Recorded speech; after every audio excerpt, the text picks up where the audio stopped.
السلام عليكم ورحمة الله. مرحبا بكم معايا في فيديو جديد. نتمنى يا ربي هذا الفيديو يلقاكم بخير وعلى خير، اموركم هانيه. اليوم ان شاء الله حضرت خبز توست للوليدات ديالي، كيجي قطن يا البنات، و رائع رائع، خفيف البنات، وكيجي لذيذ بزاف، والمقادير بسيطه والطريقه سهله بزاف، فيه ساعه توجديه. الا بغيت تعرفوا الطريقه والمقادير كيفاش حضرنا خبز التوست، تبعوا معايا الفيديو حتى الاخر، وندوزوا على بركه الله المقادير وطريقه التحضير. فرجه ممتعه. عندنا في المقادير هنا نص كيلو تاع الدقيق اللي عندنا، تنديروا نص كيلو بالعبار 500 غرام. عندنا هنا ساشيه تاع الخماره ومعلقه صغيره تاع الخميره ديال الحلويات اللي عندك، الخميره تاع العبار. عندي هنا معلقه كبيره تاع الخميره الفوريه ديال الخبز. عندي هنا الملح، نديرو القياس ديالنا ديال الملح، القياس اللي كنبغيو. عندي هنا معلقه ديال السكر سنيده او السكر خاشن صافي. بسم الله. عاد غنضيفو ان شاء الله 2 معالق ديال الزيت المائده، 2 معالق، 2 ملعقات كبار. والخميره حتى هي معلقه كبيره، والسنيده معلقه كبيره، كنديروا معلقه كبيره معلقه كبيره. على بركه الله نبسو هذا نص كيلو تاع الدقيق مع هاد المقادير اللي زدنا عليه. عاد غنزيدو ان شاء الله الماء.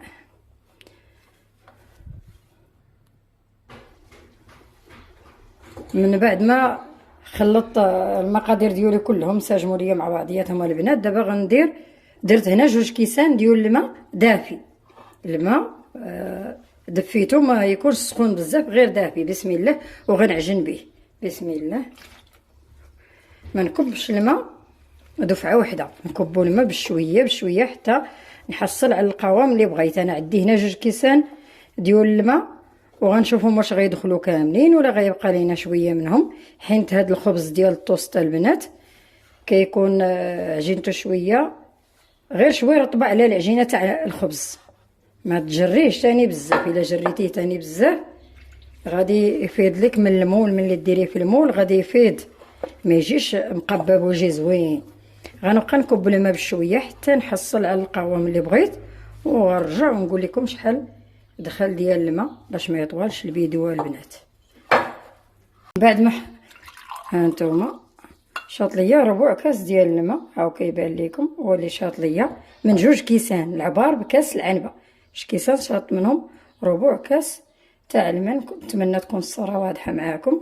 صافي دابا غنغطوا العجين ديالنا بالبلاستيك الغذائي، نخلوها تخمر.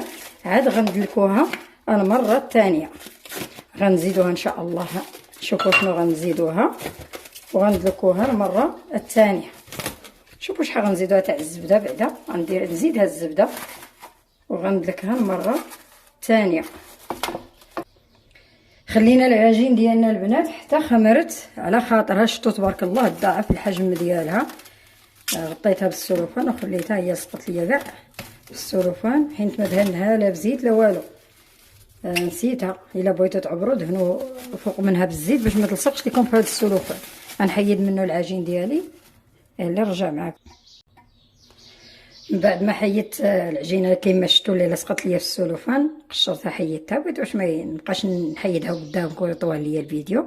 غنزيد معلقه تاع الزبده، معلقه كبيره ديال الزبده، وندلكها. صافي دابا ما غنزيد لا ما لا والو. هذاك الماء 2 كيسان لا ربع اللي هزت ليا تاع الماء، دروكا غندلكها حتى تدخل معاها هاد المعلقه تاع الزبده. دلكوها البنات مزيان، راه كتبغي دليك باش يجينا خفيف. من الاسرار ديالو ديال هاد خبز الطوست ندلكوه مزيان. غنبقى ندلك فيها مزيان حتى دلك ليا العجينه ديالي وهاد الزبده تدخل فيها. هي راه تتبغي دليك، قلت لكم من الاسرار ديالو دلكوه مزيان البنات. صافي غندلكها ونرجع معاكم. هذه هي طريقه ديال الدليك ديالو البنات. راه دلكتو مزيان حتى كندلكي بالكف ديال يدك كي كديري العجين ديالك الخبز ديالنا اليومي. كي كندلكوه، وهذا ندلكوه اكثر من غير بالكف ديالنا. دابا مع جات الكاميرا في الجنب ديالي كان ما صدتش ندلك على خاطري، حطيته في الارض، حطيت القصريه في الارض صافي. كنبقاو بحال البنات ندلكوه مزيان. دابا راه مضايقاني الكاميرا، ما دلكتش على خاطري، داكشي علاش حطيته في الارض، حطيت القصريه في الارض وجلست كندلك فيه، ندلك مزيان البنات. بحال هكا بالكف ديالكم، ما تزيدوا لا ما لا زيت لا حتى حاجه. ديك المعلقه تاع الزبده صافي. دابا غندوزو نقرصوه ان شاء الله بحال هكا. دلكوه مزيان. هذه هي طريقه الدلك ديال العجينه المغربيه. بحال تيدلكوا العيالات الحادقات، تيدلكوا بالكف ديالهم هكا صافي. بعد ما كملت الدليك ديال العجين ديالي كما قلت لكم البنات، دلكتها مزيان. غنكب شويه تاع الزيت في اليد ديالي بحال هكايا، غير شويه، وندهن به فوق سطح العمل بحال هكايا. هذه غادي غير نقرص فوق منها باش ما يلصقش ليا فوق الرخامه. ندهنو بشويه تاع الزيت باش نقرص على خاطري. غناخذ المول ديالي غندهنو بشويه تاع الزبده كله، هو ما نديرو ليه لا دقيق لا والو، اولا الزيت. لا ما عندك الزبده ديري الزيت. وهاد المعلقه البنات تاع الزبده اللي زدت في العجينه، اللي زدت في الاخر في العجين، الا ما عندكمش ماشي ضروري، هي كتعطيها واحد البنه زوينه، كيجي داك الخبز الطوست ديالنا كيجي بنين الا درتي ليه الزبده. زدتي ديك المعلقه كبيره تاع الزبده. ولكن البنات الا ما توفرتش ماشي مشكل، نديرو الخبز ديال الطوست ديالنا واخا ما توفرتش لينا الزبده، نديرو الزيت. غنزيد معلقه كبيره تاع الزيت وندلك العجين ديالي كما دلكتو صافي. الا كانت توفرت عندكم الزبده ديروا الزبده ماشي مشكل، وإلا ما عندكمش كاع الزبده ما توفرش دهنوا تلمول غير بالزيت بلا ما ديروا الدقيق. راه كيحيد هذا الخبز ديالنا، راه غيتحيد لينا من المول، ما غيلصقش. ما نديروش الدقيق غيلصقش لينا. وإلا توفرت لكم الزبده من الاحسن، ما توفرتش كما قلت لكم ماشي مشكل صافي. دابا غنقرصوا ان شاء الله العجين ديالي. نخلي هذا المول على جنب، وهذا هو الخبز ديالنا. غادي ان شاء الله نقرصوه، ما تورقيش بزاف، غير شويه نقرصوه بحال شكل الخبز، يكون في السمك تاع الخبز اللي كنقرصو. نديروه في المقله او الفران، نطلقها. بقى نطلق فيها هكا، تطلقتها شفتوا راه بقات غليظ السمك ديالها، ما رقيقش، ما ترقوش بزاف صافي. وهنا ما درتش الزيت ولا والو، دهنت الزيت غير فوق من الرخامه باش ما تلصقش ليا عليها العجين.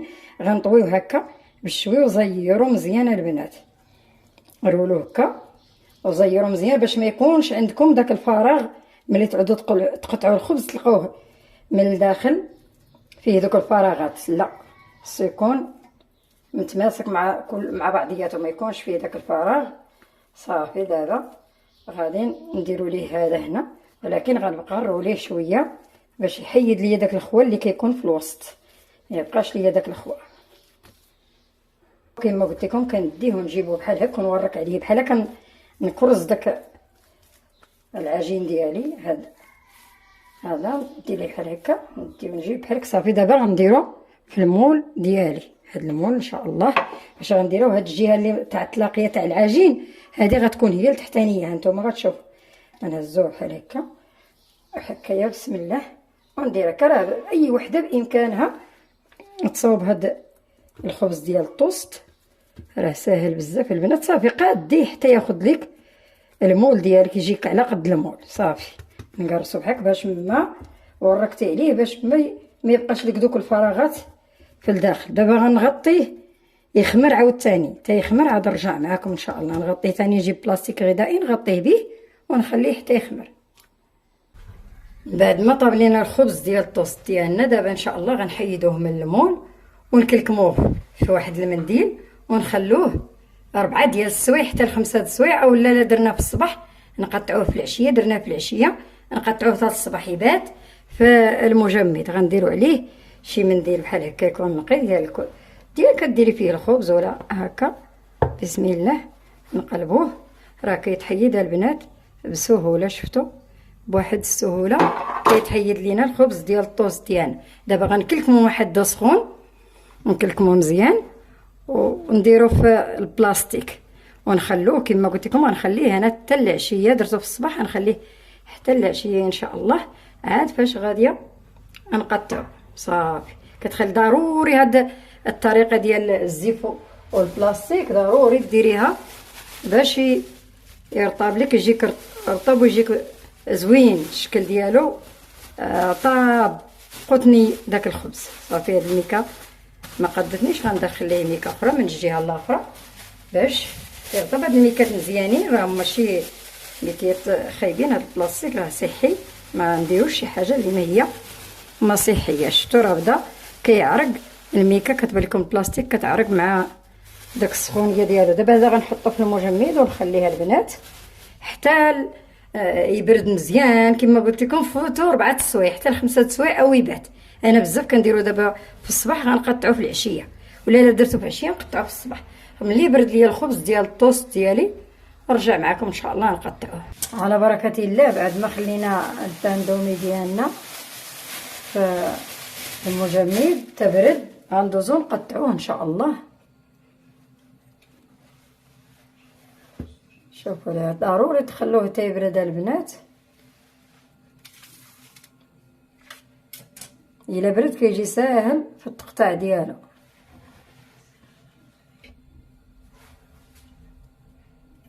كناخذوا الباندومي نديرو ديري مصمادي وقطعيه هكا، راه كيجي زوين البنات. ينفعكم في الكوتي في الفطور في اي وقت. شتو كي داير كيجي خفيف، كيجي رائع، وراه سهل في المقادير. ولا سهل لا في المقادير ولا الطريقه ديالو كيفاش تحضريه حتى هي سهله. شتو التقطاع ديالو سهل. المهم هو خليه يبرد، ديري السكين ماضي وصافي. هذه هي الطريقه ديال التقطاع ديالو. كيجي هكا زوين. شفتو كي داير جا رائع البنات، وساهل في الخدمه ديالو، ماشي شي حاجه اللي هي صعيبه. وجا قطني ولذيذ كيجي لذيذ بزاف البنات. نتمنى تجربوه. نكملوا التقطاع ديالنا وعاد نرجع معكم. هذا هو الشكل النهائي ديال الطوست ديالنا. كيجي رائع البنات وقطني كما شفتوا. كيجي قطني، يجي رطب زوين بزاف ولذيذ. وشفتوا الطريقه ديالو راه ساهله بزاف. اي وحده بامكانها تصاوبوه، وانا مأكده من اول مره تصاوبيه غينجح معكم البنات. غير حيدوا العجز عليكم وصاوبوا الخبز ديال الطوست للوليدات ديالكم والعائله ديالكم، بلا ما تمشوا تاخذوه في المحلات. راه ما عرفناش اشنو دايرين فيه. اللهم نصاوبوه بوحدنا حيت المقادير بسيطه بزاف. نتمنى يكون عجبكم هذا الفيديو ديالي، وتشجعوني يا البنات وكثروا لي من اللايكات. ما تبخلوش عليا باللايكات ديالكم وبارطاج باش تعم الفائده. الله يجازيكم بخير. وحتى لهنا كنقول لكم سهل الفيديو ديالنا. خليتكم على خير في امان الله ومع السلامه الى فيديو اخر باذن الله.